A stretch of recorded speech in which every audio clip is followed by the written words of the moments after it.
The 7th and final match for Cermia's Private Life is here. If you made it this far, they made it pretty easy this time. They're two pretty simple matches, and they're not going to be 50-turn slugfests like we got in match 6 either. For match 6, we knew that Iwazu was going to get first point for red, and it was going to be a slow match. Besides that, it was a 72% chance for Pflon to land both debuffs on the APOC, which was what happened. If that happens, then Pflon gets the win. If APOC resists either debuff, then she wins, but Smallgate does not like Apocalypse Ravi, unfortunately. For round 2, we knew that it was pretty much a free team, or free win for the red team, because there's no way for this to really punch through this consistently with the Abigail insurance there too. And I did think that the APOC S3 was going to kill the Doris, or proc the Abigail S2 rather, but that actually didn't even happen. Like, full injured, no death buff didn't happen. It was the T-Phantom Politis S1 dual attack follow-up that got her.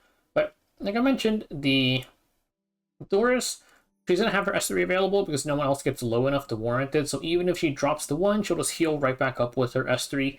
And we even had the RNG variation where RNL gets hit by Doris S1 because it was a 50-50 between the APOC and the RNL, but it was still a pretty free win.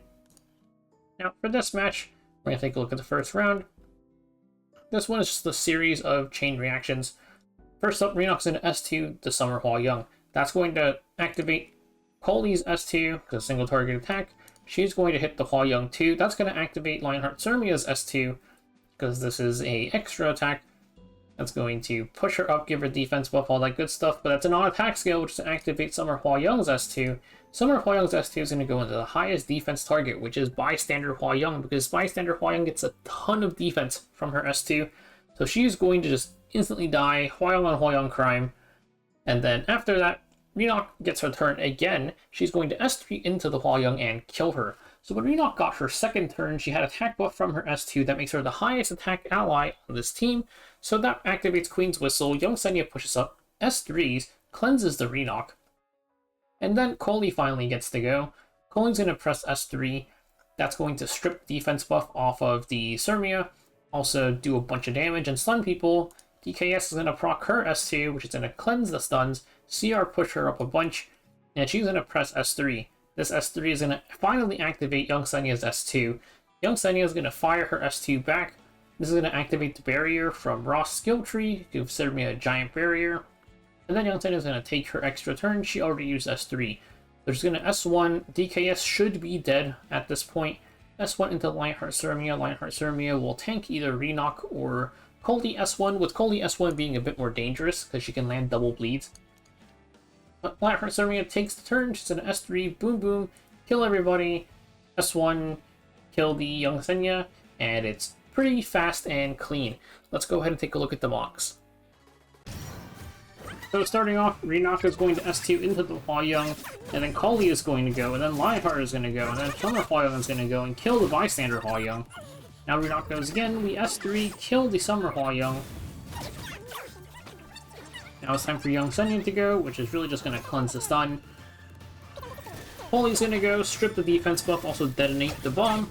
Lionheart's a little bit lower than she should be, but we get the Cascade on her, which is relevant because the defense buff is gone. Young Cermia returns fire. We have the barrier from Adventurer Ross. This is worst case scenario. We got double bleeds, we still face tank everything, no problem. Cascade is needed to kill the Renox, and then we kill the Cermia here. So one more thing, the Young Cermia can resist the strip from the Dragon King Shirun S3, so she's going to not take much damage and heal up the whatever damage she did take. She might survive that, but Genesis Ross S3 should just clean it up, or at least he did in testing. So there is only one thing we want damage calc here, which is just, does she survive? Which she does survive. Like, I'm pretty sure that mock, that Colley had like higher damage he should have, but Ross has 40% of his HP as the barrier. So that is going to be, well, we'll put it in later, because first, let's take a look at this. So let's also pull up the calculator. Renox S3, there's no pursuit, so it's just 7,000 damage, mitigated by the Aureus is just 5600, so we can just do this in full. 625 minus 5600 is this. Now, Colley's going to S3 into the LHC, who has 2195 defense. She has increased defense. And we're going to assume that she crits, just do worst case, because why not? This is 1363, and she's left with 8,000 HP. That's still over half, which is really notable because if it dropped her below half, the barrier from Ross would proc, and I'm pretty sure she would like strip it. I'm actually not sure exactly how the interaction works, but we don't have to worry about it because she's over half. Next up, this is with defense buff. She strips the defense buff, and then the detonate goes off. So she's gonna take 4700 from the detonate. What's it? 4770 from the detonate. She's gonna be at this HP, and then the young Cermia S2 is going to go off. It's going to finally proc the Ross, so we can do Ross was like, I might as well go for exact 29696 times 0.4. So she's at this now, and then she's going to take where is young Cermia? Here, 5502 from the S2. And then now either Renok or Tactical Archetype Koli can get pulled by the young Cermia S1. We're going to actually, I don't know why I dragged it off. We're gonna subtract the S1 damage from young Cermia in case she crits. If Renok gets pulled, it's gonna do like 2600, not that much. For Technical Arctic Koli, we're gonna say the damage reduction is 50% for now. And I guess that doesn't change the bleed, huh?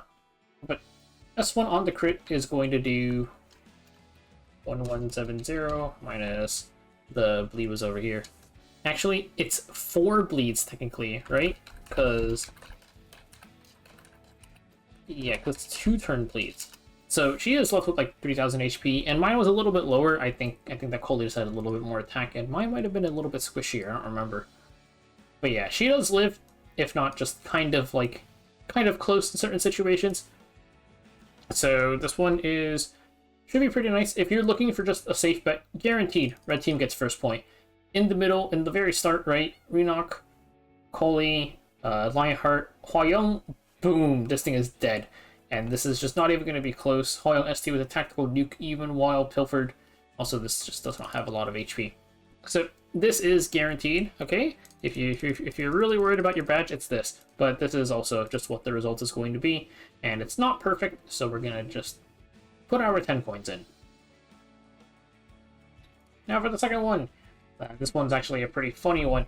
Lua starts off by S2 into Genua. She's going to sleep him. She's on the sleep full reset E, doesn't matter. She's going to press S3, and there's a little bit of variance here. So I will just say that for the safe bet, absolutely guaranteed it's a fast match. No matter what happens, it's fast. And then I also think that no matter what happens, it's perfect. But no matter what happens, it's fast. This is like the absolute safest bet. Lua, let's just say she resets everybody. We'll start off with that. She resets everybody. Cermia S2 cannot be reset because it's a skill reset thing. This happens with all of them, like a ROM, Nurse. Well, Nurse isn't a skill reset. Whatever. This thing can't be reset, so she won't have S3. She'll only have S2 up. Cermia's AI actually prioritizes S3 before S2, but because S2 is the only thing available, she'll use it.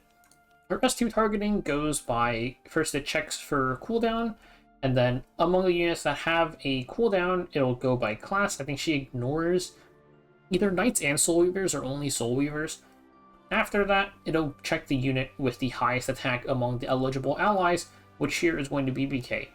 So she's going to give her a greater attack buff.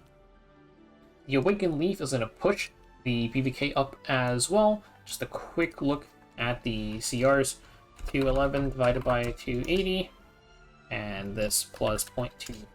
Oh, it was supposed to be plus 0.24, so we're going to subtract 0.16. 99%, and then the Straze is not really going to be close. 252 divided by 280. He's at 90%, so you can look kind of close, but it should be fine. And then the BBK is going to press S3. This is going to, boom, just one-shot the Straze. It's also going to kill the Sez because, I'll show it later, but this area is damage tuned to drop Sez to half HP from her S3 no matter what.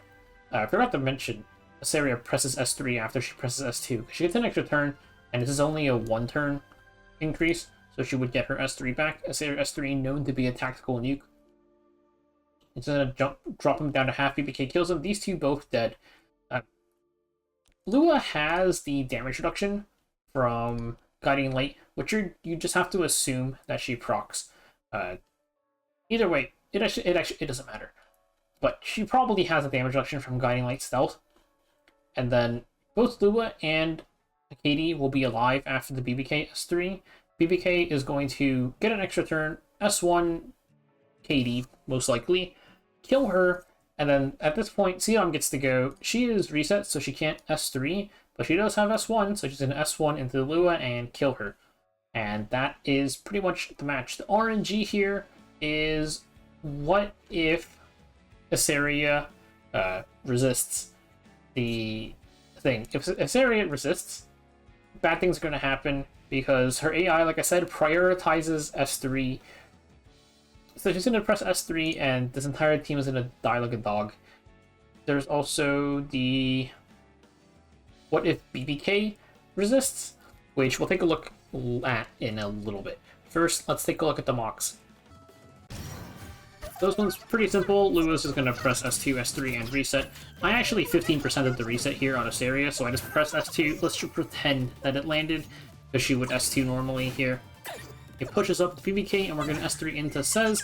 I landed a crit here, but even on a normal hit, she should get him to half. And then we're going to S3. This will kill the Says and Straze. Katie is still alive. We'll S1 kill her, and then Seedom will clean up for us. And let's just say that you got unlucky, Asaria presses S3 without using S2, so Straze goes next. If that happens, everybody instantly dies. So some quick damage calcs. The first thing is just Asaria S3 does do a lot of damage. I wasn't being sarcastic when I say her S3 is a tactical nuke. Descent Says does 4.6k. He only has 9,000 HP, so this is going to get him below half.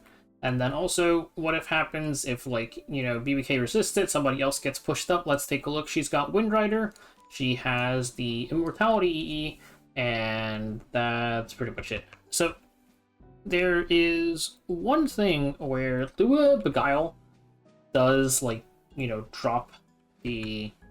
Where is it? Lua's Beguile will drop BBK's HP, by 10%. We're going to assume, let's just say Asaria resists it. Right, worst case scenario, she has, well, her HP doesn't matter, but this is her attack and stuff. So we're going to say Asaria astute somebody else, BBK only gets pushed up, and she's just, working with what she's got. So this is her attack, this is her crit damage, she doesn't have any sort of buffs or anything, just one torrent set to her name. The tankier target here is Katie, and this is her defense here. Her current HP is 80% because the S3 naturally chunks out 20% of her current HP, and we're just going to assume that she's at max HP, right? If she's, if the Beguile did land on Asaria, she would be a little bit lower. But we're going to work with this. It does 11,000 damage, and then the S1 follow-up, you can see, is already enough to kill the Katie, but even if it wasn't, it's Windrider. She killed Straze with that S3, that S1's actually going to be, a decent bit more damage. And then from there, the Lua is revealed, and the S3 is not doing that much if it's not with no buffs. It's 5k damage, so she would have 12k HP left. But Seedom S1 is doing a ton of damage. This into the Lua is doing 13k with 5 stack crit because you AoE hit everybody, and then S1 into the Katie, that's 5 stacks. So even if BBK doesn't get pushed up or anything, it's still going to be fine. So safe bet, it's fast. No matter what happens, it's fast. You saw, even in, the bad RNG scenarios, it's fast for blue team, and then in the, if you really think that Smallgate wants to be, mean about this, and they're gonna make, Asaria 15% the Lua S3 for fun, Straze is just gonna one-shot everything here, and it's not really going to be close. So, it's fast no matter what.